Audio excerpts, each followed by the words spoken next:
तुम्ही काय म्हणायला लागला होता मला मला म्हणत होता की तुला काय तर सांगायचं आहे. काय सांगायचं होतं?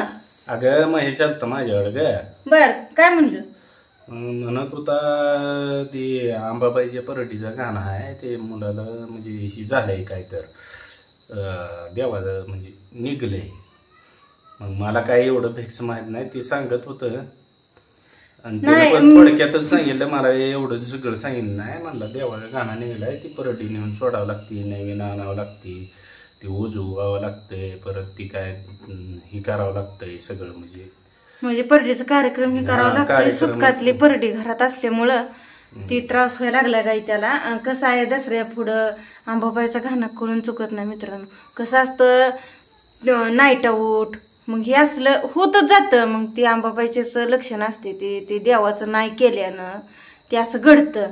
मग ती देवदेव करणं ते आपलं कर्तव्यच आहे आपण करावं लागणार आहे ते. मग मी पण कशाला अडवत जात नाही कारण कसं आहे लेकरा वेळ आली हो का. आज त्यांच्या वाईट वेळ आली उद्या वेळ कोणाला सांगून येत नाही. माझ्या पण वाईट वेळ आली असती मला पण ती मार्ग करावाच लागणार होता.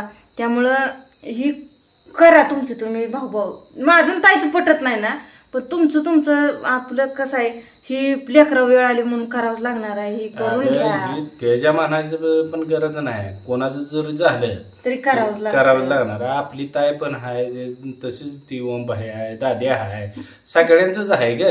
मला काय वाटतं ह्या मोठ्यांचं काय का होईना पण लेकरावर वेळ येऊन आज ती लेकरू शाळेला जातं त्याचं शिक्षण आहे त्याचं शाळा अभ्यास सगळं राहतंय जाग्यावर.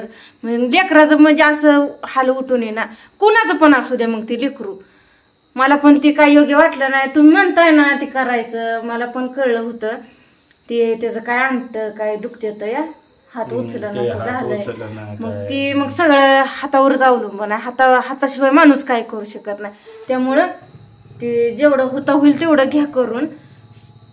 आता कसं आहे माहिती का उद्या तर जावं लागेल. नाही उद्या जे काय आपण घरातलं जे सुरुवात नाही ते काढून म्हणजे व्यवस्थित ती मग जाऊन म्हणजे परडीचं काय असेल ते तिथं करून ती आपलं येऊया. आणि ते कसं आहे आमच्या सासूची परडी आहे ती त्या सासूची परडी असल्यामुळे ही आम्हाला काही सुटलेली नाही ती करावंच लागणार आहे. ते आज उद्यावर गेलं त्यांचं ऍडजस्ट झालं तर त्यांचं होत नव्हतं त्यामुळे ती होत गेलं आणि त्यात आमची अशी भांडणं ती ह्याच्यावरून त्याच्यावरून वाढत गेली.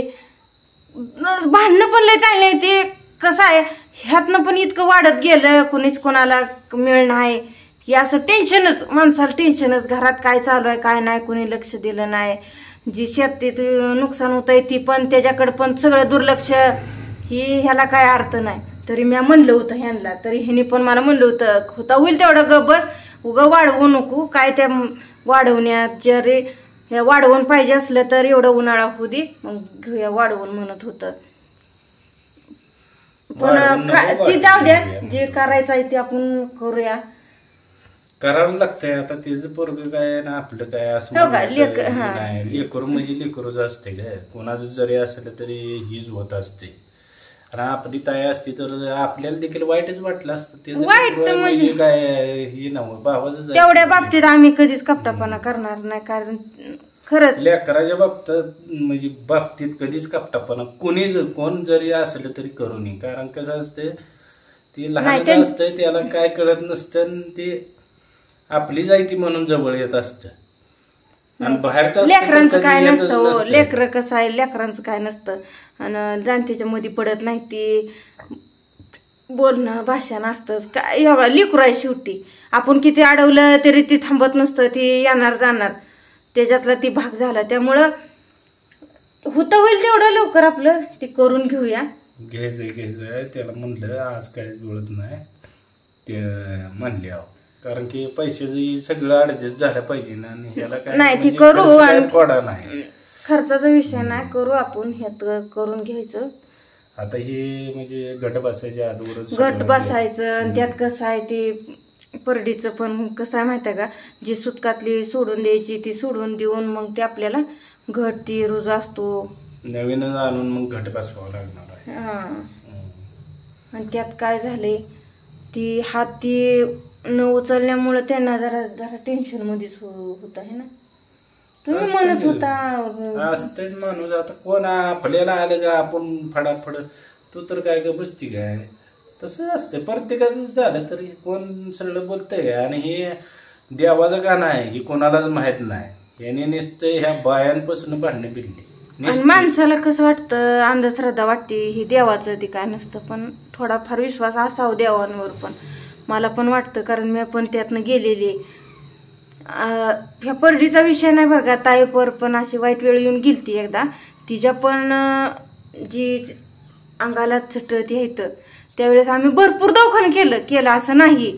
पंढरपूर, अकलूज अशा मोठे मोठे ठिकाणी तिला काय फरक पडला नव्हता. मग आम्हाला तीच म्हणजे आम्ही पण असंच बघितलं होतं बरं का. कारण ही आम्ही ह्यांचं कसं असतं, मला वाटतं ना जरा उगच काहीतरी असतं, पण नसतं तसं. कारण तेव्हापासून मला ठाम विश्वास बसलाय. मग त्यावेळेस सांगितले आम्ही पण 5 परड्याचा कार्यक्रम ती केलता ना, भरल्या होत्या परड्या ती त्यावेळेस. तिथनं पुढे ताई व्यवस्थित झाली. त्यामुळे मग मला ती वाटतं ना मग ती खरं आहे. सांगितलेलं खरंच. आता ताईवरनच अनुभव आहे, आणि स्वतःचा अनुभव आहे. त्या टायमाला पण माझी स्थिती काय होती, कारण लिकरू माझं होतं, मला पण लय वाईट वाटत नव्हतं मित्रांनो. पण ज्या वेळेस परड्या भरल्या 5 तिथनं पुढे फरक पडला. मला पण वाईट वाटत होता तिच्या टायमाला. खरं मी अक्षरशः तिला घेऊन रडत बसली होती. अक्षरशः असं वाटत होतं लेकराला खरंच माझ्या बरं वाटावं. नाही ती शेवटी कोणाला काय करणार नाही, आपण चुकत नव्हतो. दवाखान्यात गेलं की काय म्हणजे तिला फरक असा म्हणा सांगायचं एलर्जी पुरेला मातीत खेळू देऊ नका, आणि कुठं पेशंटचा चारू नका काय हे असलं काय, म्हणजे असलं खाणं सोडल्यावर पण तिनं काय खायचं. मग ते आपलं कुठंतरी थोडा विश्वास पाहिजे. मी काय म्हणत नाही पूर्णपणे त्याच्यावर, पण थोडं काय ह्याच्यावर पण दोन्ही पण चालू ठेवलं ना व्यवस्थित होतं. पण देव आहे ते चुकलाच नाही कोणालाच नाही. शेवटी कसं आहे, माणूस आहे म्हणजे देव आहेच आणि सगळंच आहे. आणि ही कसं आहे आपल्याकडून राहिलेली जी वस्तूच आहे, म्हणजे आई वडिलाचं ही झालं तरी आपण ही परडीचा एवढा कार्यक्रम केला नव्हता मित्रांनो. ती राहिला आहे ती आता म्हणजे कसं आहे ह्या कामामुळे ती आणि ह्या भांडणात वाढत गेले, मग ते राहिलं. म्हणजे कसं होतं, ह्यांच्याकडे पैशाची अडचण आली तर त्यांच्याकडून येत होती, त्यांचं येत होते तर हे कोण पैसाही कोणापाशी बांधून नसतो. आता महत्वाची गोष्ट कसं आहे, आज माझ्याजवळ आहे तर उद्या दुसऱ्याजवळ पण नसते. आणि पैसा ही कधीच म्हणजे एवढंही करू शकत नाही सगळ्या गोष्टी, पण त्याला माणूस पण लागतं बघा. आणि सगळी समजूतदारपणानं केलं तर सगळ्या गोष्टी व्यवस्थित होत जातात. तीच आता आपल्याला फक्त केवळ लेकरावर वेळ आले म्हणून आपण समजून व्यवस्थित ते पार पाडायचं, सगळं व्यवस्थित पूर्ण करायचं, उद्या जायचं सगळं नियोजन. उद्या लगे आपल्याला निर्णय घ्यायचा नसतो. जे आपल्याला जे स्वच्छ सगळं एकदम नाही आदूर परडी सोडले शेवट ती तसं नाही, जे सांगितले तसं आपण वागायचं.